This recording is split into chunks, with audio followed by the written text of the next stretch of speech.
Out of curiosity, if someone, let's say, a site engineer or foremen or companies even would be interested to start learning BIM and utilizing BIM, what kind of tips or advices would you give to start approaching BIM so they could get benefit out of it? Like if we talk about the traditional companies who haven't yet so Yeah. much utilized it.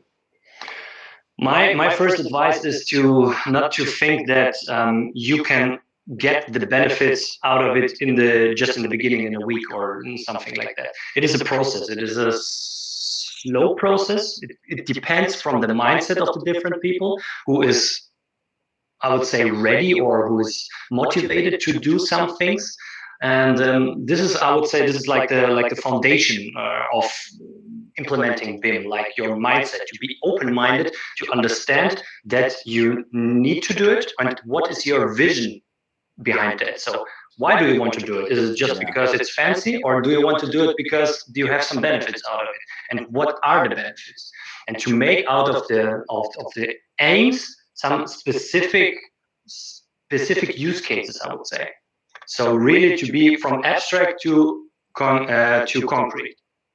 And then on this mindset, on this foundation, there are four, I would say, columns. As I always show it, there's processes, people, technology, and standards. So the processes change, of course, because you need to talk about some things much more earlier than before. So it is not possible to how to say to talk or to start with BIM when you already some things are already decided. So it is the more earlier the better it is. So you also need to have a different culture for mistakes. So or a different, or a culture, it's a different attitude for mistakes, making mistakes. So it is normal that you make mistakes. We all learn about it. So it is a normal changing process.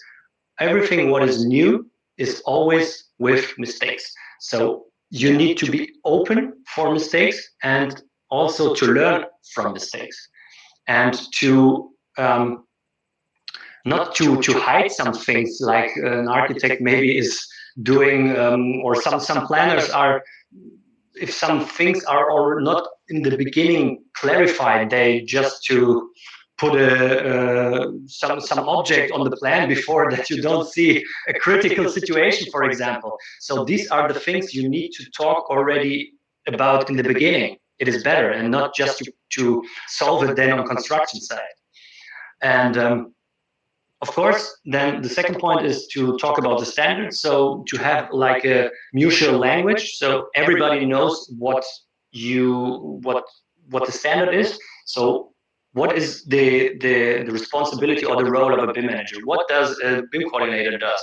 What is our aim? What is an as-built model for you, for in your opinion? So to talk about this, so at first in the company or in the project, and then if everybody has like a same understanding for that, then you have like a same a BIM language, because right now it is not there's not clear what exactly the people wants to do. So the people talk about the same but mean something different, or they mean something different and talk about the same. So it's very important to talk about these things. So communication is really important.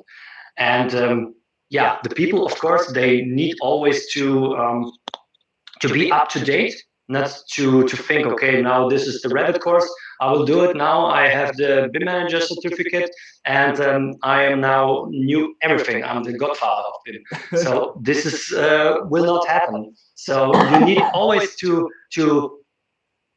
learn more and to exchange knowledge, and always be open for new, because as I said, this market or this branch will always change very, very fast. And if you skip this, or if you miss this time, or you don't are open for new, then it's gonna be or you will face a lot of problems then.